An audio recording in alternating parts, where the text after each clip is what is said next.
Jesus Reigns, യേശു വാഴുന്നു ശുശ്രൂഷകളിലേക്ക് നിങ്ങൾക്ക് സ്വാഗതം.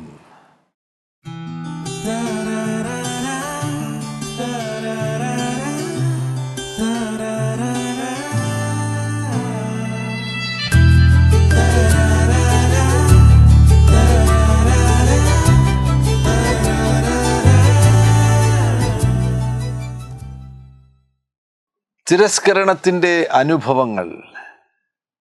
അനേകർ തിരസ്കരിക്കപ്പെട്ടവരാകുന്നു. തിരസ്കരണവുമായി ബന്ധപ്പെട്ട ചില അനുഭവങ്ങളാണ് പങ്കുവയ്ക്കുവാൻ ആഗ്രഹിക്കുന്നത്.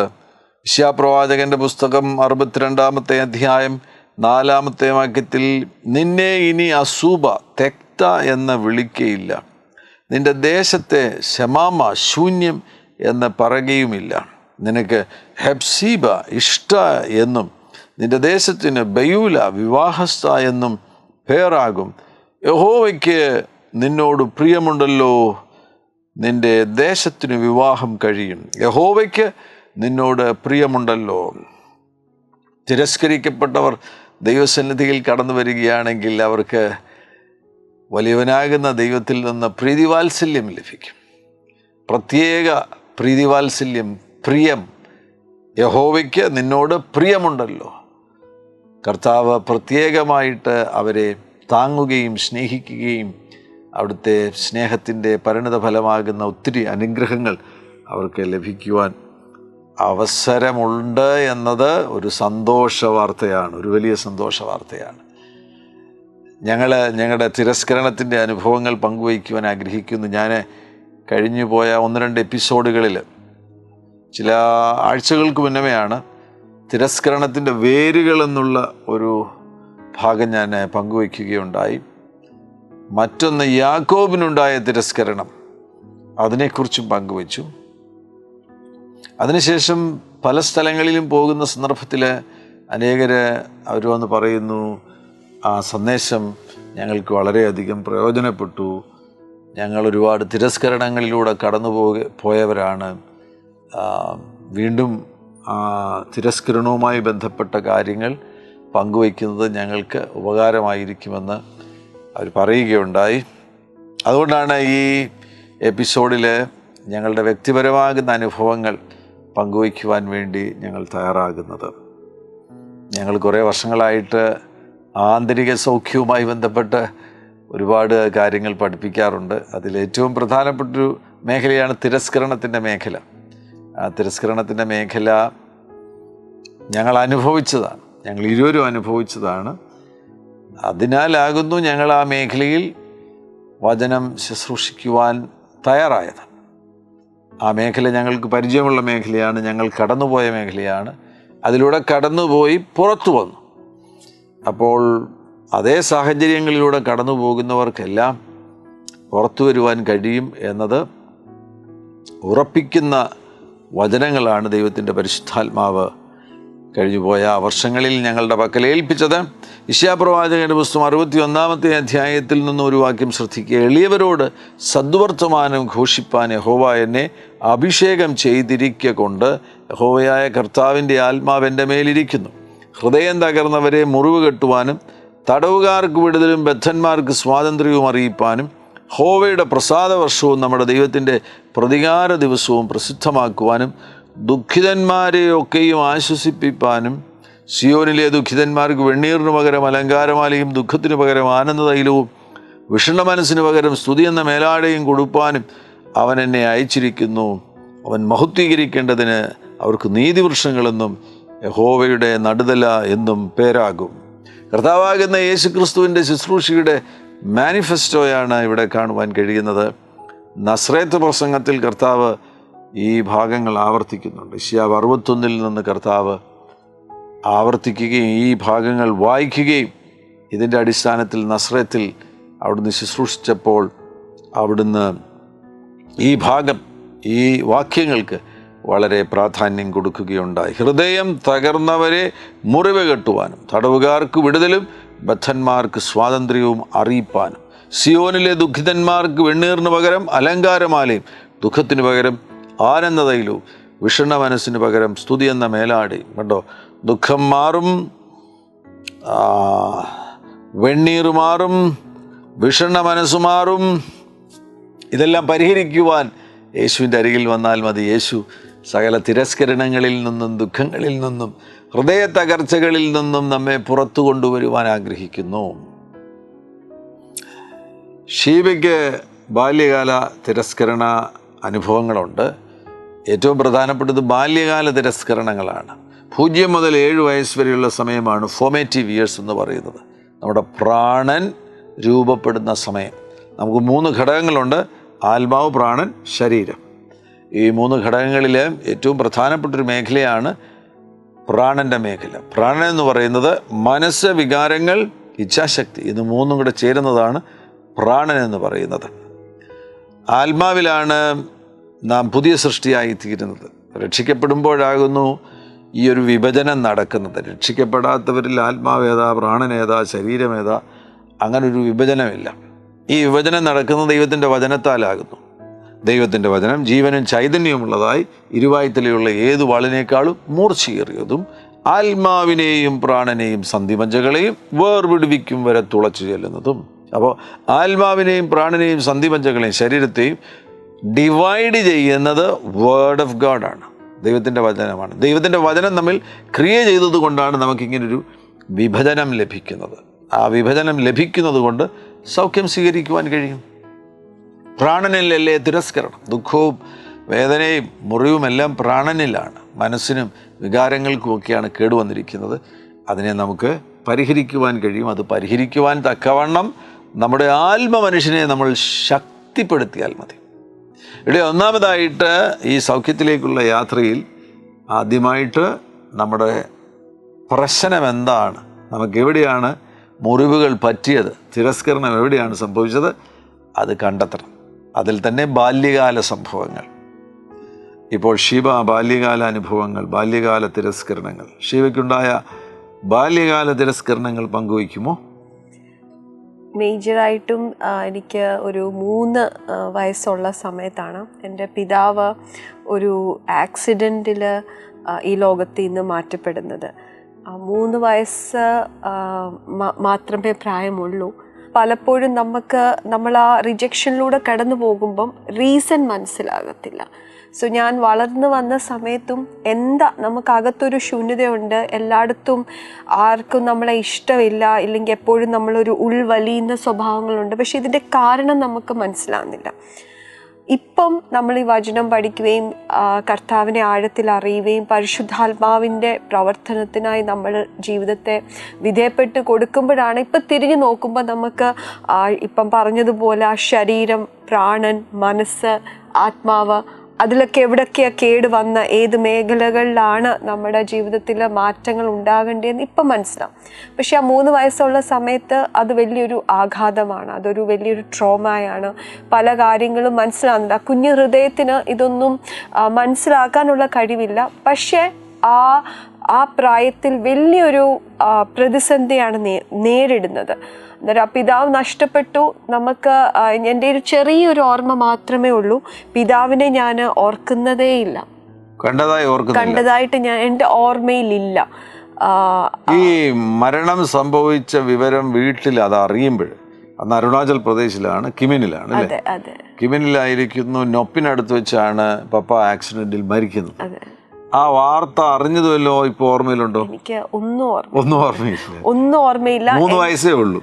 അതെ, ഒന്നും ഓർമ്മയില്ല. പക്ഷെ ആ മൃതദേഹത്തിന്റെ അരികിൽ നിൽക്കുന്നത് ഒരു ഓർമ്മയിൽ, അത് ചെറുതായിട്ട് ഒരു ഓർമ്മയില്ല. അതും ഒത്തിരി വർഷങ്ങൾക്ക് ശേഷം ഒരു പ്രേയറിലാണ് ഞാൻ ആ കാര്യം കണ്ടത്.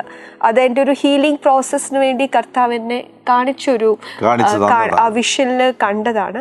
പക്ഷെ ഞാനൊന്നും ആ കാര്യങ്ങൾ ഓർക്കുന്നില്ല. പക്ഷെ എനിക്കൊരു ചെറിയ ഓർമ്മ, അതിനൊക്കെ ശേഷം എന്നെ ഹോസ്റ്റലിൽ വിടുന്ന സമയത്ത് ഭയങ്കര ശൂന്യതയുള്ള അതിൽ ചില കാര്യങ്ങൾ ഞാൻ ഓർക്കുന്നുണ്ട്. എപ്പോഴും ഒറ്റയ്ക്കിരിക്കാൻ താല്പര്യപ്പെടുന്നു, എപ്പോഴും ഒറ്റയ്ക്കിരുന്ന് യേശുവിനോട് സംസാരിക്കുന്നു, പിതാവിനെ അന്വേഷിക്കുന്നു, പിതാവിൻ്റെ സ്നേഹത്തിന് വേണ്ടി അന്വേഷിക്കുന്നു.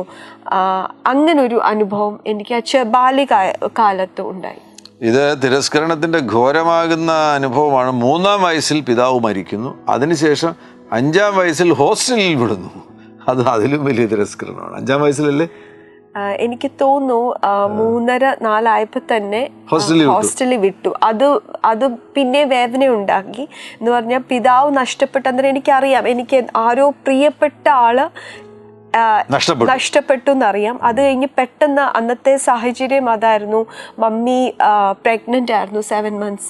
സോ എൻ്റെ സിസ്റ്റർ പിതാവിനെ കണ്ടിട്ടേ ഇല്ല. പിന്നെ അവിടെ പിതാവിനെ കണ്ടെങ്കിലും പിതാവിനെ കുറിച്ച് ഓർക്കുന്നില്ല. പിന്നെ ഡെലിവറിക്ക് ശേഷം ഞങ്ങളെ 2 പേരെയും, എനിക്ക് 3 വയസ്സേ ഉള്ളൂ, അടുത്ത കുഞ്ഞുണ്ടായി. ഞങ്ങളെ 2 പേരെയും മമ്മി അവിടെ തനിച്ച്, അരുണാചലിൽ സഹായത്തിന് ആരും ഇല്ല, തനിച്ച് 2 പിള്ളേരെ നോക്കാൻ ബുദ്ധിമുട്ടുള്ളതുകൊണ്ട് റിലേറ്റീവ് സജസ്റ്റ് ചെയ്തു എന്നാൽ മോളെ LKG നാട്ടിൽ കൊണ്ട് ഹോസ്റ്റലിൽ വിടാം. അന്നേരം എനിക്കൊരു 4.5 വയസ്സ് വല്ലതും കാണും. 4.5 വയസ്സിൽ ഹോസ്റ്റലിൽ വിടുന്നു. അത് ഘോരമാകുന്ന തിരസ്കരണമാണ്, ഘോരമാകുന്ന നമ്മുടെ ചിന്തയില് പിതാവ് നഷ്ടപ്പെട്ടു, ഇനി മമ്മിക്കും എന്നെ വേണ്ട, അതുകൊണ്ടല്ല ഇത്രയും ദൂരെ നമ്മളെ ആക്കി. ആ കുഞ്ഞു മനസ്സിന് കാര്യങ്ങളൊന്നും മനസ്സിലാക്കാനുള്ള കഴിവില്ല. ഒരു പല തോട്ട്സ് വരും. പക്ഷെ ഈ ചിന്ത വന്നപ്പോഴത്തേക്കിന് ശരിയാ, ഇനി ചിലപ്പോൾ മമ്മിക്കും എന്നെ വേണ്ടായിരിക്കും, അങ്ങനെ ഒരു ചിന്ത കൂടെ നമ്മുടെ മനസ്സിലേക്ക് വരുന്നു. അപ്പോൾ തിരസ്കരണ മുഖാന്തരമായിട്ടുണ്ടാകുന്ന ഒരു പ്രധാനപ്പെട്ട അനുഭൂതിയാണ് അല്ലെങ്കിൽ ഫീലിംഗ് ആണ് എന്നെ ആർക്കും വേണ്ട, ഞാൻ ആരുടേതും അല്ല എന്നുള്ള ഒരു തോന്നലുണ്ടാകും. എന്നെ ആർക്കും വേണ്ട, I belong to no one, ഞാൻ ആരുടേതും അല്ല. അപ്പോൾ എനിക്ക് വാല്യൂ ലഭിക്കുന്നില്ല, ഐ എം അൺവാണ്ടഡ്, എനിക്ക് വാല്യൂ ലഭിക്കുന്നില്ല. ആൻഡ് ഓൾസോ അൺവാണ്ടഡ് എന്ന് വരുമ്പോൾ തന്നെ അക്സെപ്റ്റൻസ് ലഭിക്കുന്നില്ല, അംഗീകാരം ലഭിക്കുന്നില്ല. എന്നെ ആർക്കും വേണ്ട, എനിക്ക് അംഗീകാരം ലഭിക്കുന്നില്ല, ഒന്നിച്ച് എന്നെ ആരും മനസ്സിലാക്കുന്നില്ല. നമ്മൾ കടന്നു പോകുന്ന ഒരു ഫീലിംഗ് ഉണ്ട്. അത് നമ്മൾ മറ്റുള്ളവരോട് പറയുമ്പോഴത്തേക്കിന് അവർക്കതൊരു നിസ്സാരമായിട്ടാണ് എടുക്കുന്നത്. അത് പക്ഷേ ആ റിജക്റ്റഡ് ആയിട്ടുള്ള ആൾക്ക് ഭയങ്കരമായിട്ട് വേദന വരുത്തുന്ന ഒരു കാര്യമാണ്. നമ്മൾ ഭയങ്കര ഒരു വേദനയിൽ പോകുന്നു. അത് നമ്മൾ പറയുമ്പോൾ മറ്റാൾക്കാർക്ക് നമ്മൾ കടന്നു പോകുന്ന ചിലപ്പോൾ ആ വേദന അറിയാത്തോണ്ടായിരിക്കും, പക്ഷെ അവിടെ പിന്നെയും റിജക്റ്റഡ് ആകുകയാണ്. 3-ാം വയസ്സിൽ പിതാവ് മരിക്കുന്നു. 4.5 വയസ്സാകുമ്പോൾ അരുണാചൽ പ്രദേശിൽ നിന്ന് കേരളത്തിലൊരു ഹോസ്റ്റലിൽ കൊണ്ടുവന്ന് LKG-യിലാക്കുന്നു. അപ്പോൾ പിതാവ് ഏറ്റവും പ്രിയപ്പെട്ട ആരോ നഷ്ടപ്പെട്ടു പോയി എന്നുള്ള ഒരു ഫീലിംഗ് ഉണ്ട്. ഇപ്പോൾ രണ്ടാമതായിട്ട് മമ്മിക്കും എന്നെ വേണ്ട, അതുകൊണ്ടല്ലേ ഹോസ്റ്റലിൽ കൊണ്ടുവന്ന് വിടുന്നത്. ഈ ജനിച്ച് കഴിഞ്ഞതിന് ശേഷം 7 വയസ്സ് വരെയെങ്കിലും കുട്ടിക്ക് എപ്പോഴും അമ്മയെ ആവശ്യമാണ്, അമ്മയ്ക്ക് കുട്ടിയും ആവശ്യമാണ്. ഈ റിലേഷൻഷിപ്പ് വളരെ പ്രധാനപ്പെട്ട കാര്യമാണ്. സോൾ വളർച്ച പ്രാപിക്കുന്ന സമയമാണല്ലോ, ഒരു സോൾ ഫോമേറ്റീവ് ഇയേഴ്സാണ്, സോൾ ഫോംഡ് ആകുന്ന സമയമാണ്. ആ സമയത്ത് കുട്ടിക്ക് അമ്മയും വേണം, അമ്മയ്ക്ക് കുട്ടിയെയും വേണം. അമ്മയുടെ ഉദരത്തിൽ ഇവർ 9 മാസം ഇവർ രണ്ടുപേരും കൂടെ ഒരുമിച്ചല്ലേ, അമ്മയിൽ നിന്നല്ലേ ഈ കുട്ടിക്ക് ആവശ്യമുള്ള കാര്യങ്ങളെല്ലാം ലഭിക്കുന്നത്. അതിനുശേഷം ജനിച്ചതിന് ശേഷവും ആ ബന്ധം അവിടെ ആംബ്ലിക്കൽ കോഡ് കട്ട് ചെയ്യുന്നതിലൂടെ അവസാനിക്കുന്നില്ല, ആ ബന്ധം തുടരുകയാണ്. ആ കുട്ടിക്ക് എപ്പോഴും അമ്മ ആവശ്യമാണ്.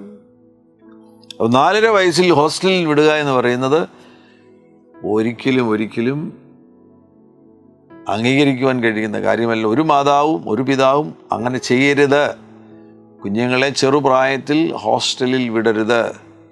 നിങ്ങളുടെ കുഞ്ഞുങ്ങളെ ഇനി ഹോസ്റ്റലിൽ വിടുകയാണെങ്കിൽ തന്നെ ഒരു 12-ഓ 15-ഓ ഒക്കെ കഴിഞ്ഞതിന് ശേഷം അവർ സമ്മതിക്കുകയാണെങ്കിൽ മാത്രമേ കുഞ്ഞുങ്ങളെ ഹോസ്റ്റലിൽ വിടാവൂ. എൻ്റെ ഒരു സുഹൃത്തൊരു ദേവദാസൻ പറയുന്നത്, വിവാഹം കഴിയുന്നത് വരെയും കുട്ടികളെ കൂടെ നിർത്തണം, കുട്ടികളെ മറ്റിടങ്ങളിലേക്ക് പറഞ്ഞു വിടരുത്. കല്യാണം കഴിക്കുമ്പോഴായിരിക്കണം ഇവരെ ഭർത്താവിൻ്റെ കൂടെ അല്ലെങ്കിൽ ഭാര്യയുടെ കൂടെ അവർ സെപ്പറേറ്റായിട്ട് താമസിക്കാൻ ആഗ്രഹിക്കുന്നുവെങ്കിൽ അവരെ അങ്ങനെ വിടേണ്ടതാണ്. ഈ സ്കൂളിൽ 4.5 വയസ്സിൽ സ്കൂളിലായിരുന്ന സന്ദർഭത്തിൽ എന്തെങ്കിലും ഓർമ്മകളുണ്ടോ? തിരസ്കരണവുമായി ബന്ധപ്പെട്ടുള്ള എന്തെങ്കിലും കാര്യങ്ങൾ ഓർക്കുന്നുണ്ടോ? അന്നേരം വളരെ വേദനയിലൂടെ എന്തോ ഒരു വേദന അകത്തുണ്ട്, പക്ഷെ അതെന്താന്ന് നമുക്ക് പറയാനായിട്ട് അറിയത്തില്ല. എപ്പോഴും നമുക്ക് പിള്ളേരെല്ലാം ഫ്രണ്ട്സ് കളിക്കുമ്പോഴും നമുക്ക് അവരുടെ കളിക്കാനൊന്നും തോന്നത്തില്ല, എപ്പോഴും തനിച്ചിരിക്കാനായിട്ട് തോന്നും, എപ്പോഴും തനിച്ചിരിക്കാൻ തോന്നുന്നു. ആ ചെറു പ്രായത്തിൽ അത് ടീച്ചേഴ്സും നോട്ടീസ് ചെയ്തു.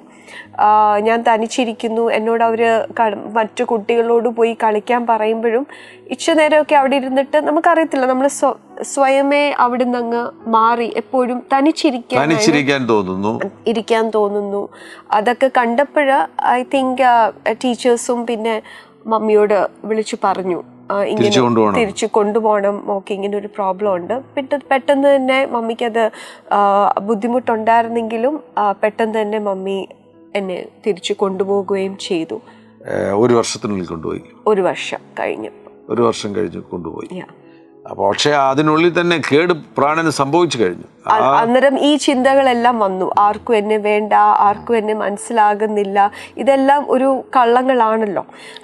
അന്നേരം അതെല്ലാം നമ്മുടെ ഉള്ളിൽ അങ്ങ് ഭയങ്കരമായിട്ട് കയറി. പിന്നെ എന്തൊക്കെ നമുക്ക് അതിനെ നികത്താനുള്ള കാര്യങ്ങൾ വന്നാലും ഇത് ഉള്ളിൻ്റെ ഉള്ളിൽ ഈ കള്ളം ഇങ്ങനെ അല്ല, അവിടെ അപ്പോഴേക്കും നമ്മുടെ സോളിന് ഡാമേജ് സംഭവിച്ചു കഴിഞ്ഞു.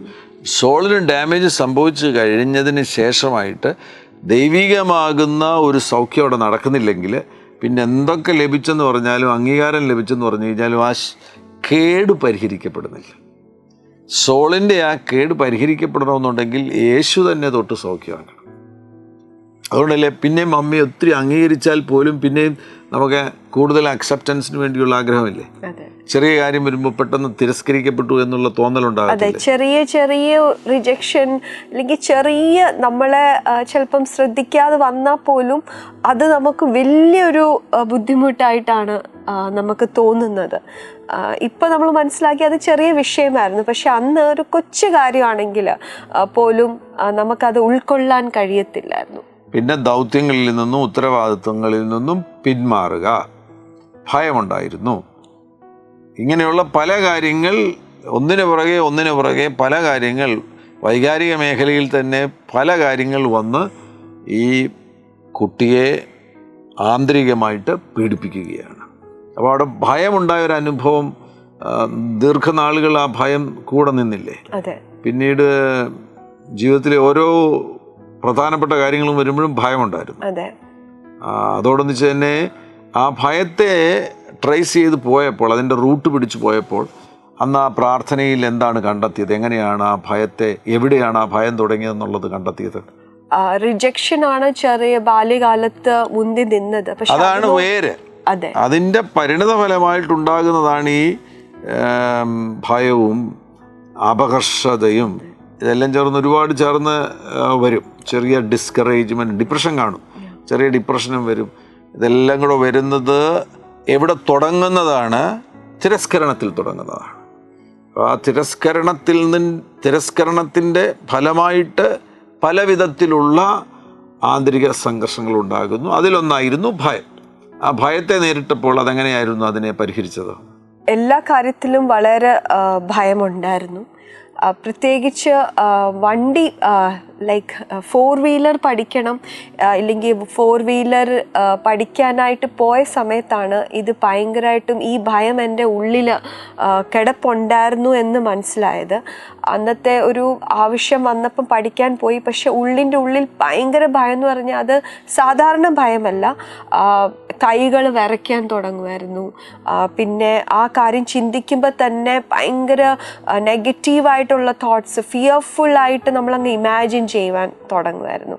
അത് എന്തുകൊണ്ടാണ് ഇത്രയും ഞാൻ ഈ കാര്യത്തിൽ ബുദ്ധിമുട്ടുന്ന എന്ന് പ്രാർത്ഥനയിൽ വെച്ചപ്പോഴാണ് എനിക്ക് മനസ്സിലായ, ആ ചെറിയ ബാല്യകാലത്തിൽ തന്നെ എൻ്റെ ഉള്ളിലൊരു ഭയം ഇങ്ങനെ അകത്ത് ഉണ്ടായിരുന്നു.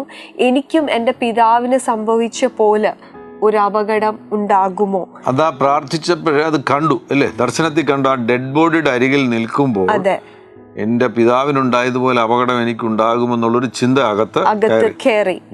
അന്നേരം അതാണ് പിന്നത്തേൽ ഞാൻ വേറെ ആരെങ്കിലും വാഹനം ഓടിച്ചാൽ കുഴപ്പമില്ല, എനിക്ക് വാഹനത്തെ ട്രാവൽ ചെയ്യുന്നതിനും കുഴപ്പമില്ല, പക്ഷെ ഞാൻ ഓടിക്കണം എന്ന് വരുമ്പോഴത്തേക്കിന് ഭയങ്കര എന്താ പറയുക, ഭീകരമായ ഒരു ഭയമായിരുന്നു. അപ്പോൾ അതിൻ്റെ വേര് കണ്ടെത്തിയത് പ്രാർത്ഥിക്കുന്ന സന്ദർഭത്തിൽ കണ്ടെത്തി. ആ ഡെഡ് ബോഡിയുടെ അരികിൽ 3 വയസ്സുള്ള കുഞ്ഞ് നിൽക്കുമ്പോൾ കുഞ്ഞിന് പെട്ടെന്ന് ഹൃദയത്തിൽ ഒരു തോന്നലുണ്ടാകുന്നു, ഡാഡിക്ക് സംഭവിച്ചതുപോലെ തന്നെ എനിക്കും സംഭവിക്കും. ഡാഡി ഒരു അപകടത്തിലല്ലേ മരിക്കുന്നത്, അതുപോലെ തന്നെ ഞാനും മരിക്കുമെന്ന് 3 വയസ്സുള്ള കുഞ്ഞിൻ്റെ ഉള്ളിലേക്ക് ഒരു ചിന്ത കയറുന്നു. ആ ചിന്ത പ്രാണനിൽ തുടരുന്നു. അത് കേടുവന്ന പ്രാണനാണ്, ആ പ്രാണനിൽ അത് തുടരുന്നു. അതുകൊണ്ട് വർഷങ്ങൾ കഴിഞ്ഞതിന് ശേഷം, ഏതാണ്ട് 20-25 വർഷം കഴിഞ്ഞതിന് ശേഷം വാഹനം ഓടിക്കുവാൻ വേണ്ടി ശ്രമിക്കുമ്പോൾ കൈകൾ വിറയ്ക്കുന്നു, വല്ലാത്ത ഭയമുണ്ടാകുന്നു. അതിനെക്കുറിച്ച് ചിന്തിക്കുമ്പോൾ തന്നെ ഭയമുണ്ടാകുന്നു.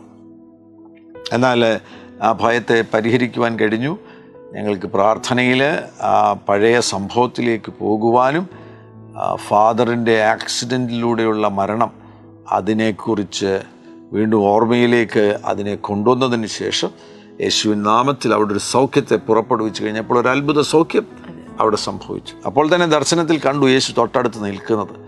യേശു പറയുന്ന ശബ്ദവും കേട്ടു, നിൻ്റെ പിതാവിനുണ്ടായതുപോലെ നിനക്ക് ഉണ്ടാകത്തില്ല എന്നൊരു ശബ്ദവും കേട്ടപ്പോൾ ആ ഒരു എൻകൗണ്ടറിലൂടെ ആ ട്രോമ സൗഖ്യമാകുകയുണ്ടായി. തിരസ്കരണത്തിൻ്റെ സൗഖ്യങ്ങൾ അതൊരു പ്രോഗ്രസീവായിട്ടുള്ള ഹീലിംഗ് ആയിരുന്നു. ഉടനടി ഈ കാര്യങ്ങൾ തിരിച്ചറിഞ്ഞ സമയങ്ങളിൽ ഉടനടി ഒരു ഹീലിംഗ് ഉണ്ടായില്ല, പ്രോഗ്രസീവായിട്ടുള്ളൊരു ഹീലിംഗ് ആയിരുന്നു. ആ പ്രോഗ്രസീവായിട്ടുള്ള ഹീലിംഗ് ഒന്ന് വിശദീകരിക്കാമോ? നമ്മൾ യേശുവിനെ അറിഞ്ഞതിന് ശേഷം നമ്മൾ ആ വചനമാണല്ലോ സത്യം.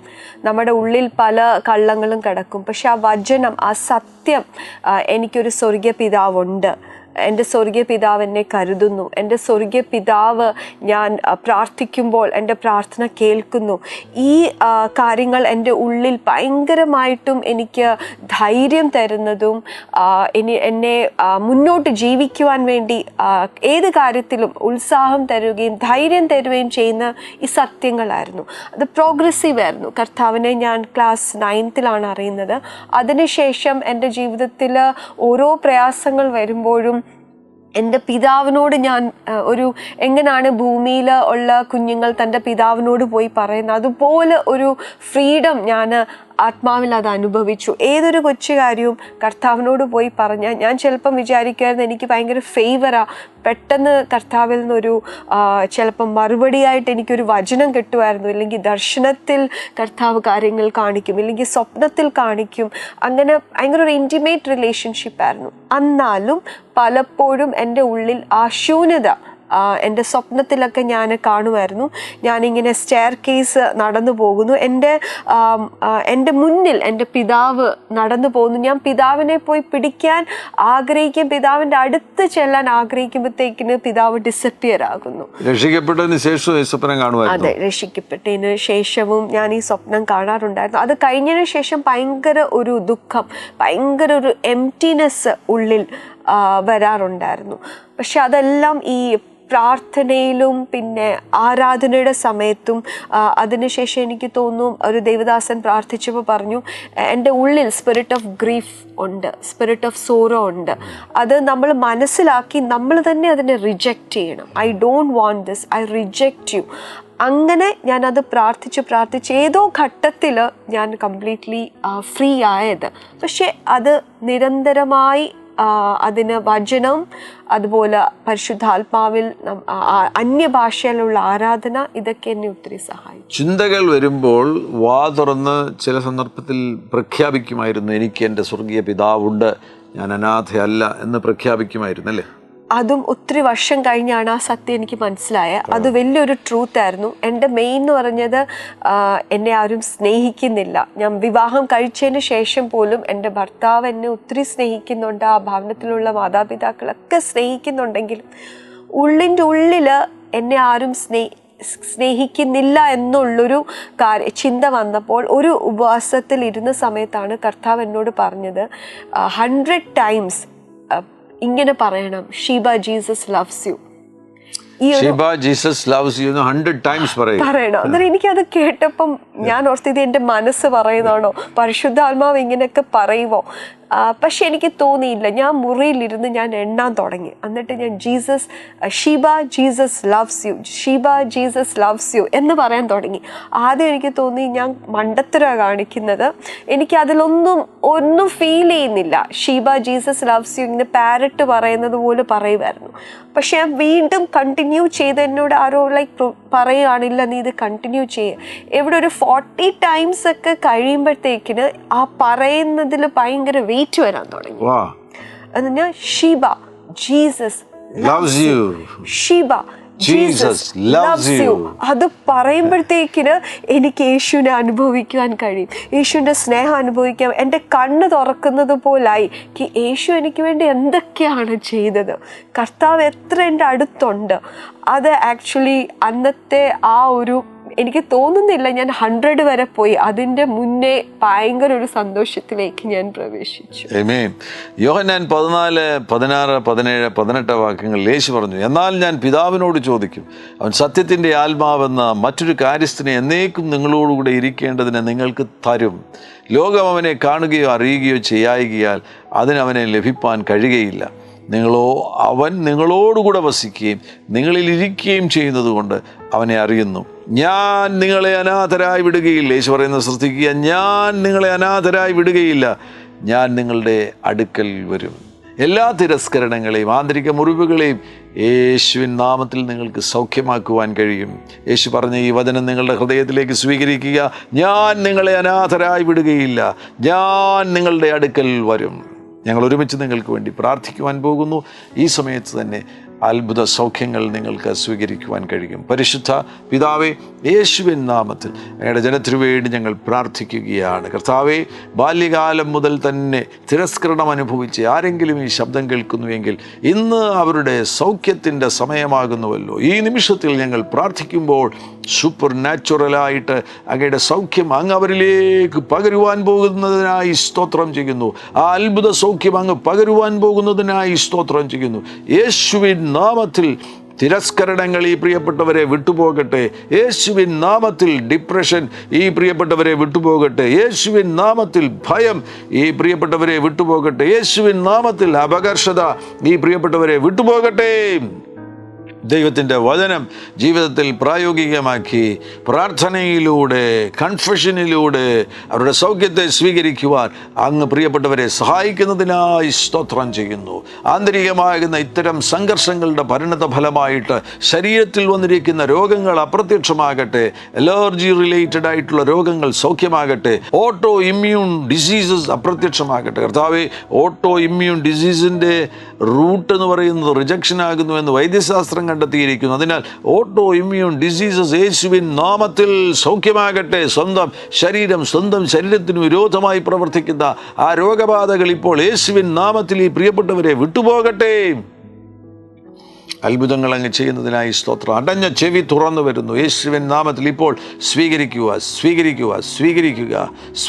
നടക്കാൻ വയ്യാത്ത ആ കുഞ്ഞിപ്പോൾ യേശുവിൻ നാമത്തിൽ നടക്കട്ടെ. യേശുവിൻ നാമത്തിൽ നടക്കട്ടെ. അത്ഭുതങ്ങൾ അങ്ങ് ചെയ്യുന്നതിനായി സ്തോത്രം. രോഗികൾ യേശുവിൻ നാമത്തിൽ സൗഖ്യമാകട്ടെ. സാമ്പത്തികമാകുന്ന പ്രതിസന്ധികളിലൂടെ ശൂന്യതകളിലൂടെ കടന്നു പോകുന്നവരെ ഉദ്ധരിക്കണം കർത്താവേ. അത്ഭുത വഴികളെ തുറക്കണമേ എന്ന് പ്രാർത്ഥിക്കുന്നു. അങ്ങ് മഹാത്ഭുതങ്ങൾ ചെയ്യുന്നതിനായി സ്തോത്രം ചെയ്യുന്നു. യേശുക്രിസ്തുവിൻ നാമത്തിൽ തന്നെ. Amen. Hallelujah. Glory to Jesus. ഈ എപ്പിസോഡ് നിങ്ങൾക്ക് വളരെ അനുഗ്രഹമായി തീർന്നു എന്ന് വിശ്വസിക്കുന്നു. തീർച്ചയായിട്ടും ഇത് മറ്റുള്ളവരുമായിട്ട് ഷെയർ ചെയ്യണം. മാത്രവുമല്ല, നിങ്ങൾ ആരെങ്കിലും ഇതുവരെയും ഈ ചാനൽ സബ്സ്ക്രൈബ് ചെയ്തിട്ടില്ല എങ്കിൽ സബ്സ്ക്രൈബ് ചെയ്യുവാൻ തയ്യാറാകണമെന്ന് വിനയപരിശ്രമം ഓർപ്പിക്കുന്നു. യേശു നിങ്ങളുടെ കൂടെയിരിക്കും. God bless you. ആമേൻ.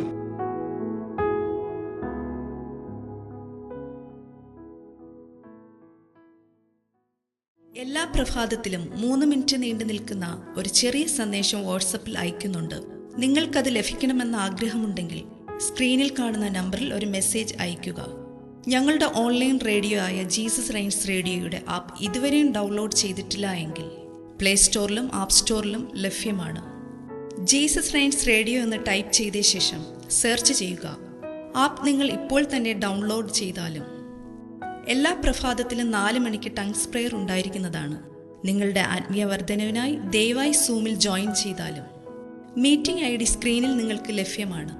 അതോടൊപ്പം തന്നെ എല്ലാ ബുധനാഴ്ചയും രാത്രി 10 മുതൽ 1 മണി വരെ നൈറ്റ് പ്രെയർ ഉണ്ടായിരിക്കുന്നതാണ്. നമുക്ക് ഒരുമിച്ച് രാജ്യങ്ങൾക്ക് വേണ്ടി പ്രാർത്ഥിക്കാം.